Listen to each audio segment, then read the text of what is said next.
사람은 누구나 자기 자신을 지키려고 합니다. 그래야 살 것 같습니다. 자기 목숨을 지키고 자기 이름을 지키고 자기 자리를 지키고 자기 생각을 지키려고 합니다. 그것을 삶이라고 합니다. 예수님께서는 그것이 오히려 삶을 망치는 길이라고 말씀하시는 거예요. 인간의 존재는 자기 자신을 얼마나 어떻게 붙들고 있느냐 그것으로 정의하지 않습니다. 하나님과 어떤 관계 가운데 있느냐가 인간의 존재를 결정합니다. 나에게 하나님은 무엇인가? 여기에 대한 명확한 이해를 하고 있어야 합니다. 하나님과 관계가 없는 나는 아무리 견고해도 결국은 말입니다. 자기 안에 갇힌 존재일 뿐입니다. 자기 안에 갇힌 걸 뭐라 합니까? 자폐라 그런 거예요.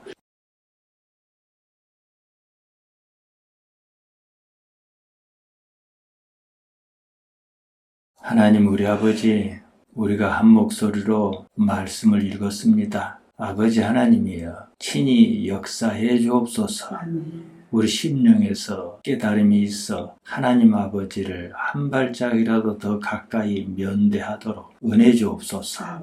예수님 이름으로 기도옵나이다. 아멘. 예수님께서는 생명에 대해 한 알의 밀을 비유로 말씀하셨습니다. 이 말씀을 이해해야 오늘 말씀이 제대로 와닿습니다. 우리가 농사를 짓지 않습니까? 종자로 쓰려고 밀을 놔뒀다가 심을 거란 말입니다. 밀이 땅에 떨어져서 죽으면 많은 열매를 맺습니다. 밀이 땅에 떨어졌는데 죽지 않고 그대로 있으면 그냥 한 알 그대로 있어요.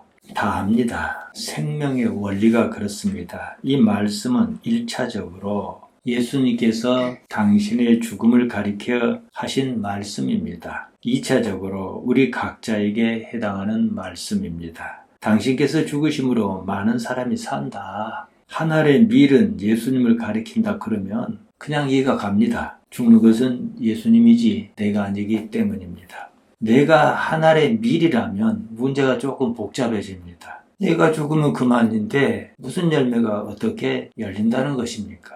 내가 죽어서 열매가 많이 열린다고 합시다. 그것이 나와 무슨 상관이 있느냐는 거예요. 이런 이유로 예수님의 말씀을 이해할 수 없기 때문에 예수님이 죽어 내가 산다는 관념으로 받아들였습니다. 대속이 그 말입니다. 삶은 현실입니다. 배가 고프면 배가 고픈 당사자가 밥을 챙겨 먹어야 합니다. 남이 자기를 대신해서 밥을 먹어줄 수는 없는 일입니다. 사는 것은 내가 사는 거예요. 예수님께서 나를 대신해서 살아주실 수는 없습니다. 복음은요, 삶을 바꾸는 겁니다. 다른 방식의 삶을 말합니다. 그럼에도 지금 당장의 현실을 말하는 것이어야 합니다. 복음이 그런 것이 아니라면 몽상가의 궤변에 불과합니다. 삶이 현실이듯 복음 또한 현실적으로 이해할 수 있어야 합니다. 그렇다면 예수님께서는 무슨 생각으로 하나님의 미를 말씀하셨을까 생각해야 합니다. 우리가 지난 시간에 보았습니다. 25절이 그 실마리를 제공합니다. 자기의 생명을 사랑하는 자는 잃어버릴 것이요 이 세상에서 자기의 생명을 미워하는 자는 영생하도록 보존하리라. 여기서는 푸시케를 생명이라고 번역했습니다. 생명이란 말은 조예입니다. 사는 것, 삶을 가리킵니다. 푸시케를 목숨이라고 번역하는 게 적합합니다. 다른 곳에서 푸시케가 어떻게 쓰였는지를 보면 그 말이 무슨 말인지 이해하기가 쉽습니다. 누가복음 12장에 어리석은 부자의 비유가 나옵니다. 부자는 재물이 아주 많았습니다. 재물이 얼마나 많았던지 곳간을 헐고 더 크게 지어야 하는 상황이었습니다.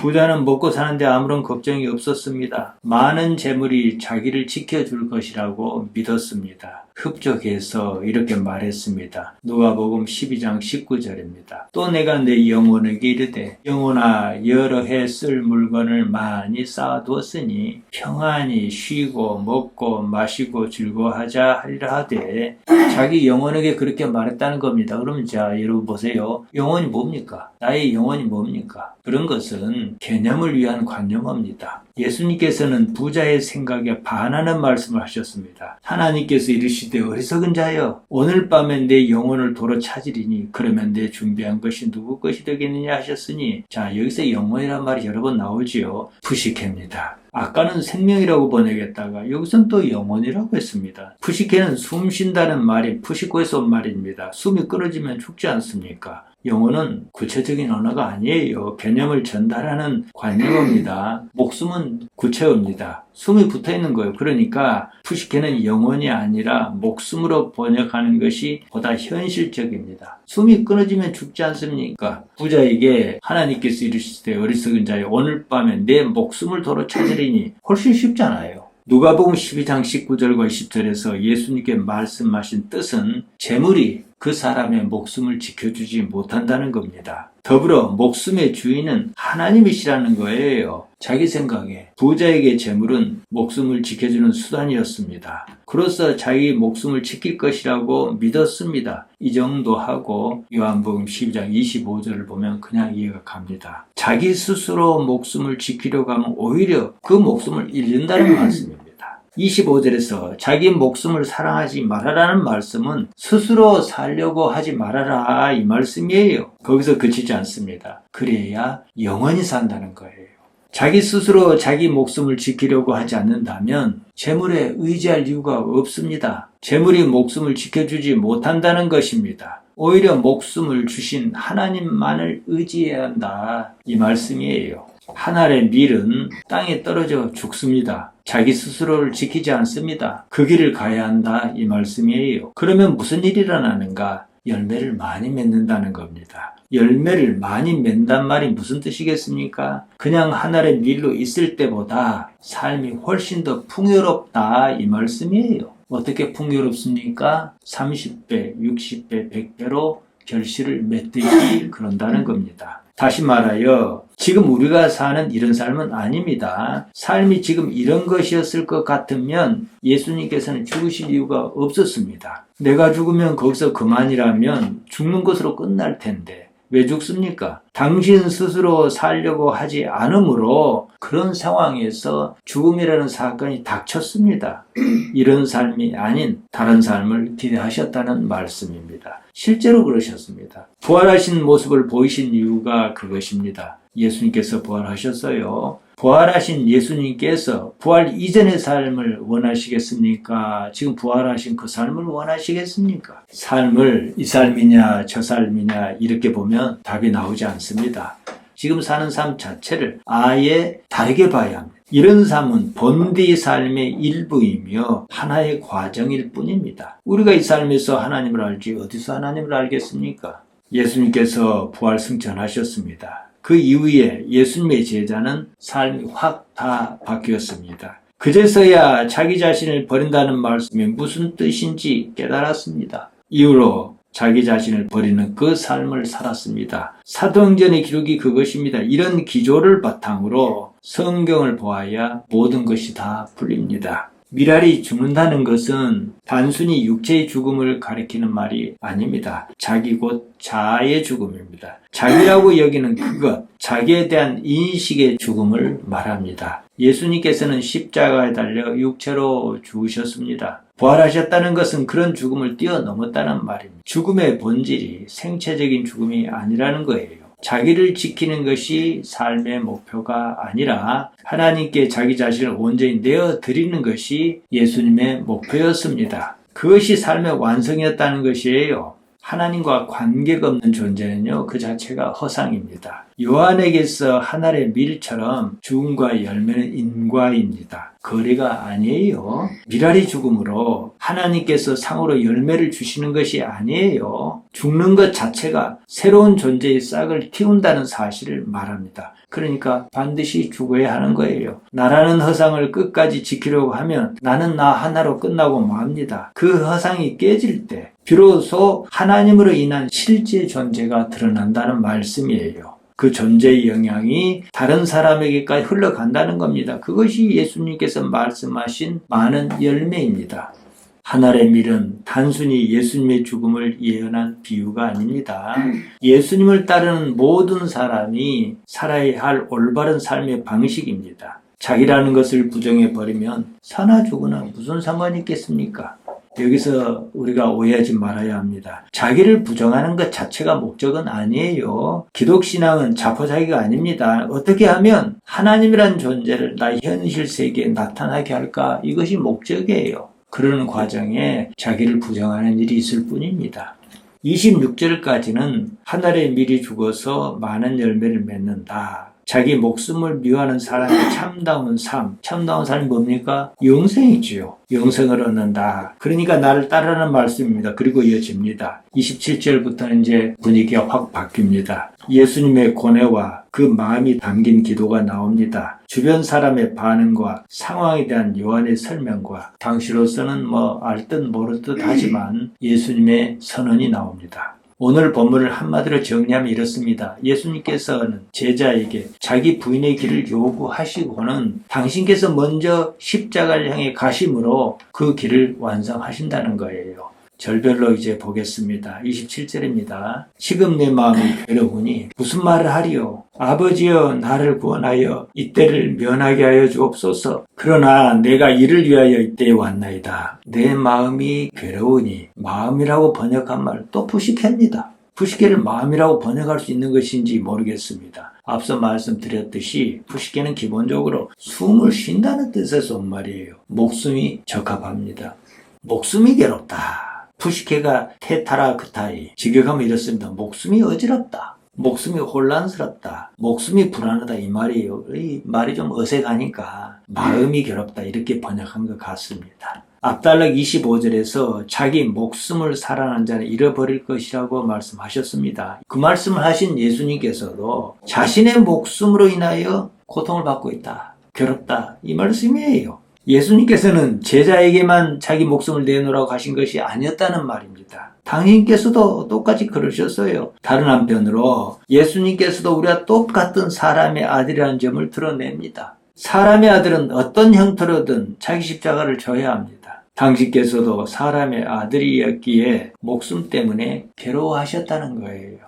내가 무슨 말을 하리요? 아버지여 나를 구원하여 이때를 면하게 하여 주옵소서. 이 말은 수사적인 질문으로 이해하는 것이 보다 자연스럽습니다. 이어서 보면 그러나 내가 이를 위하여 이때에 왔나이다라는 말씀이 나오지 않습니까? 우리가 가끔 그럽니다. 절박한 상황에서 하나님께 한참 기도하다 보면 내가 기도하고 거기에 내가 응답합니다. 기도를 한참 하는 중에 무엇인지 모르지만 답이 정해졌다는 것을 알아요. 그런 상황에서 이런 말이 나옵니다. 예수님께서는 일찍이 이럴 줄 아셨어요. 모르신 게 아닙니다. 그리고 그 길을 피하지 않으셨습니다. 그랬기에 더 고통스러우셨는지도 모릅니다. 모르고 맞는 매보다 알고 맞는 매가 더 힘듭니다. 모르고 맞는 데는 맞을 때만 힘들지만은 알고 맞는 매는 미리서부터 힘들어요. 28절입니다. 아버지여 아버지의 이름을 영광스럽게 하옵소서 하시니 이에 하늘에서 소리가 나서 이르되 내가 이미 영광스럽게 하였고 또다시 영광스럽게 하리라 하시니 마태, 마가, 누가는 27절과 28절의 상황을 겟세마네의 기도로 묘사했습니다. 기도문 형식으로 속마음을 드러내셨어요. 이 의미는 예수님의 지금까지의 사역 전체를 가리키고 다시는 십자가와 부활을 가리킨다고 보는 것이 맞습니다. 요한복음에서 십자가는 실패가 아닙니다. 영광의 극치입니다. 십자가를 보지 말고 하나님을 봐야 해요. 하나님 없는 십자가는 어리석은 거예요.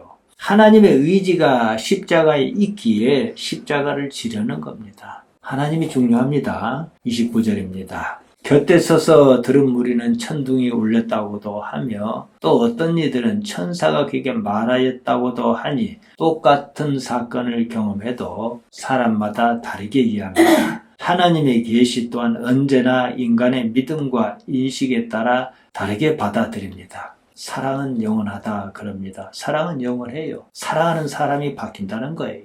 믿음이 그렇습니다. 믿음은 영원합니다. 인간은 믿음의 존재예요. 무엇을 믿는가 그것이 상황에 따라 달라질 뿐입니다. 자기가 믿고 싶은 것이 아니라 성경이 가리키는 전체적인 맥락을 이해하고 믿어야 하는 것을 믿어야 합니다. 30절입니다. 예수께서 대답하여 이르시되 이 소리가 난 것은 나를 위한 것이 아니요 너희를 위한 것이니라. 이 말씀을 하셨겠습니까? 예수님께서 이미 알고 계시거든요. 너희가 좀 깨달아라. 이 말씀이지요. 이 대목이 사실한 증거는 예수님의 삶이 증명합니다.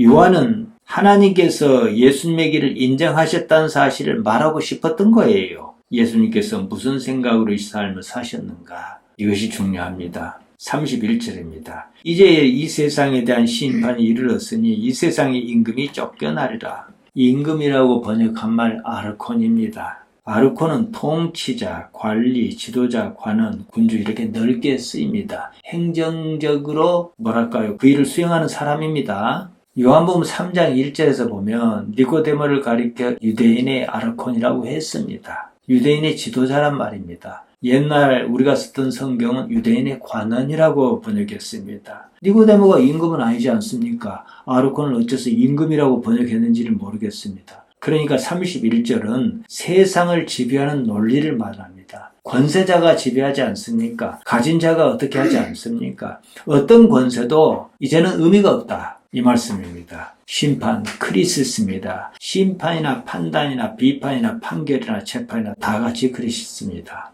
이제 누인입니다. 지금이에요. 십자가 사건의 지금입니다. 하나님의 의지가 이루어지는 그 순간을 말합니다. 나라는 것을 없이 하는 순간 하나님께서 드러나실 것이고 그 순간 세상의 모든 권세는 나에게 아무런 가치가 없다. 이것을 말씀하신 것입니다. 이 세상의 통치자 호 아르콘 투 코스모 무엇이 세상을 지배하는가? 무엇이 이 세상의 최고 가치인가? 이 말이에요. 자기를 지키려는 그것이 이 세상에서 최고 가치입니다. 그 자기가 이 세상을 지배해요. 지금까지는 말입니다. 나라는 것을 버렸습니다. 나를 지키려는 노력은 의미가 없어져요.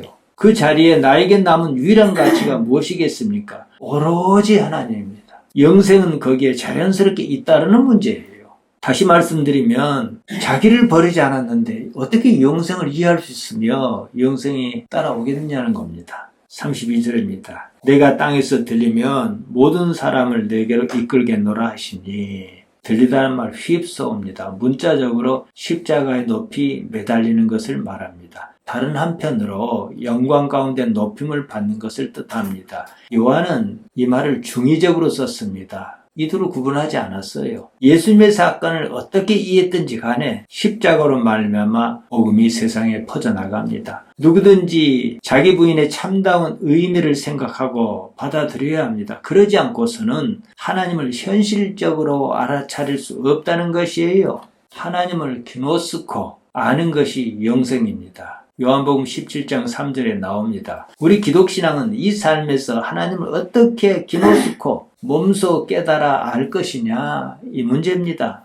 33절입니다. 이렇게 말씀하심은 자기가 어떠한 죽음으로 죽을 것을 보이심이로라. 이 구절은 요한이 설명을 덧붙인 겁니다. 독자가 들린다는 표현을 오해하지 않도록 하길 말입니다. 34절입니다. 이에 무리가 대답하되 우리는 율법에서 그리스도가 영원히 계신다함을 들었거늘 너는 어찌하여 인자가 들려야 하리라 하느냐? 이 인자가 누구냐? 우리는 다 아는 내용입니다만 그리스도란 말은 원래 말이 크리스토스입니다. 헬라 말로. 그럼 히브리 말로는 뭐냐 그러면은 메시아입니다. 영어로는 메시아 이래요. 기름 부음을 받은 자란 뜻이에요. 어떤 사람이 기름 부음을 받습니까? 하나님께서 특별히 택하신 자예요. 왕을 가리킵니다. 우리가 반문했습니다. 그들은 메시아를 죽지 않는 승리의 왕으로 이해했습니다. 십자가에서 죽는 메시아는 생각하지 않았습니다. 생각할 수가 없었지요. 그들은 예수님의 말씀을 이해하지 못했습니다. 성경을 몰라서가 아니었습니다. 자신의 기대에 맞추어 성경을 읽었기 때문입니다. 언제나 말씀 앞에서는 마음을 비워야 합니다. 그래야 볼 것이 보입니다. 우리 기독신앙에서 이 문제는 정말로 심각합니다. 자기의 관념을 넘어서야 하는 문제입니다. 예수님께서 마음이 청결한 자가 하나님을 볼 것이라고 말씀하시지 않았습니까? 마태복음 5장 8절입니다. 마음이 청결하지 않아요.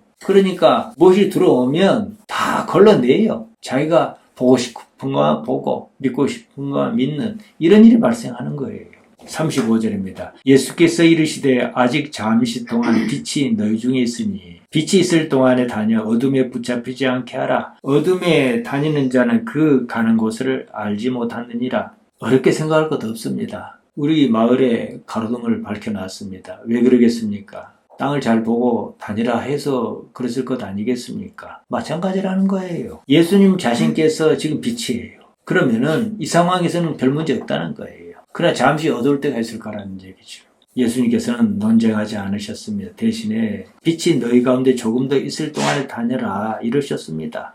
빛은 영원히 비추지만 예수님의 지상 사역은 오래 남지 않았습니다. 지금 결단의 시간이라는 거예요. 내일은 언제나 내일입니다. 어제는 언제나 어제입니다. 오로지 지금 이 순간만이 영원합니다. 36절입니다. 너희에게 아직 빛이 있을 동안에 빛을 믿으라. 그리하면 빛의 아들이 되리라. 예수께서 이 말씀을 하시고 그들을 떠나가서 숨으시니라. 요한복음에서 믿음은 단순한 사실을 인정하는 것만이 아닙니다. 빛 가운데로 들어가는 겁니다. 예수님의 삶에 참여하는 것입니다. 실행하지 않는 믿음은 공허합니다. 고기도 씹어봐야 그 맛을 알고 된장도 찍어서 먹어봐야 그 맛을 압니다. 믿음은 실제로 해보는 것이어야 합니다. 믿음이 있노라 하면서도 아무것도 하지 않으면 실제로는 믿지 않는 것입니다. 야고보가 그 말을 했어요.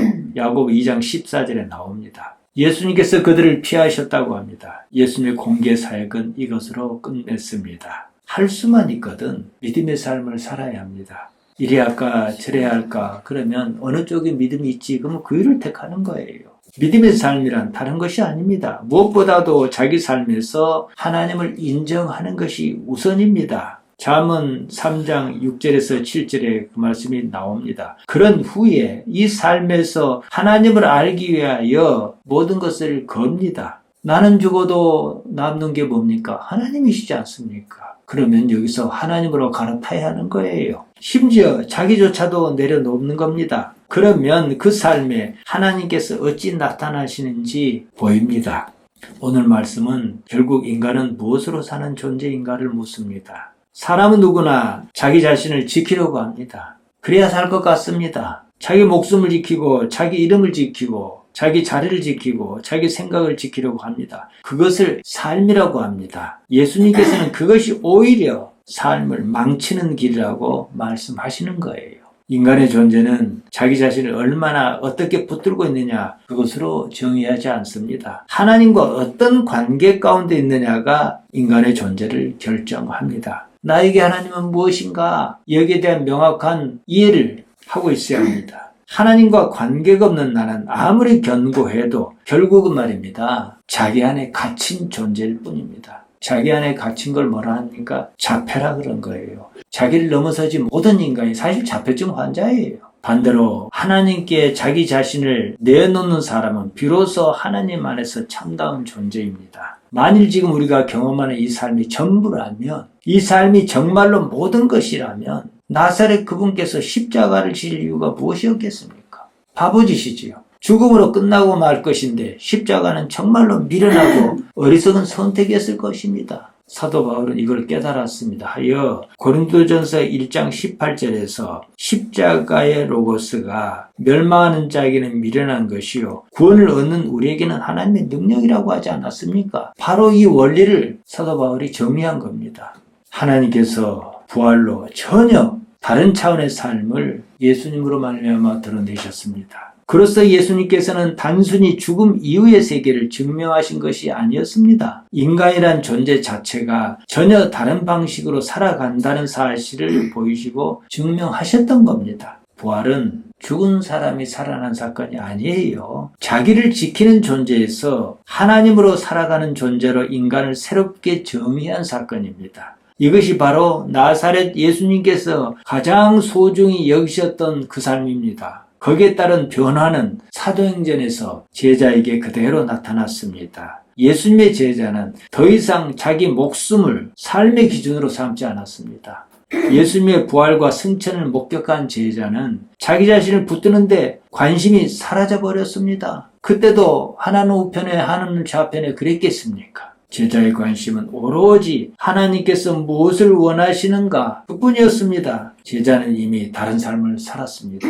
제자의 다른 삶을 지금 우리로서는 완전히 이해하기는 어렵습니다. 그렇지만 얼마나 이해하는가 그것은 별로 중요하지 않습니다. 예수님께서 먼저 그 길을 걸어가셨습니다. 그 길 끝에 부활이 있음을 보여주셨습니다. 우리에게도 그 길을 따르라고 말씀하시는 거예요. 그대로 가는 겁니다. 약간의 진통이 있고 갈등은 있을 수 있어요. 그러나 말씀으로 우리 마음을 다잡으면서 그 길이 옳다면 어쩌겠냐 그렇게 가야 하지 않겠느냐 이러다 보면 이제는 세상을 이길 힘이 생기는 거예요. 예수님께서 내가 세상을 이겨노라 하시지 않았습니까? 우리 기독신앙은요, 죽어서 천국을 가기 위한 준비가 아닙니다. 지금 이 자리에서 자기라는 울타리를 넘어서 하나님으로 살아가는 것을 말합니다. 그렇게 사는 사람은 이미 영생에 들어선 거예요. 그것이 예수님께서 말씀하신 한 알에 미리 죽어서 많은 열매를 맺는 삶입니다. 요한복음이 우리에게 보여주는 인간 존재의 참다운 정의입니다. 인간에게 삶은 자기를 지키기 위한 것이 아닙니다. 자기란 것은 자체가 허상이에요. 이것은 불교도 익히 말하고 있는 바입니다. 인간은 그런 존재가 아니에요. 오로지 하나님으로 말미암아 사는 존재입니다. 이것이 예수님께서 십자가와 부활로 새롭게 보여주신 존재의 정의입니다. 새로운 존재로 살 거냐, 아니면 죽고 말 그런 존재로 살 거냐, 이거지요. 결론적으로 새로운 존재로 사는가 이 말입니다. 사랑하는 성도 여러분, 여러분 자신을 뛰어넘는 새로운 존재로 사시기를 바랍니다. 하나님 우리 아버지, 우리를 말씀으로 인도하시나이다. 아버지 하나님이여, 우리 주 예수님께서 아버지 안에서 영광을 받으신 것처럼 우리 또한 그렇게 하도록 인도해 주옵소서. 세상 살면서 많은 시험거리가 있습니다. 시험이 닥칠 때마다 그 시험을 뛰어넘게 하시고 하나님만 바라보도록 은혜 주옵소서. 세상에 져서 살 것이 아니라 매일처럼 이기며 살도록 우리에게 능력 주시기를 예수님 이름으로 기도하옵나이다. 아멘. 아멘.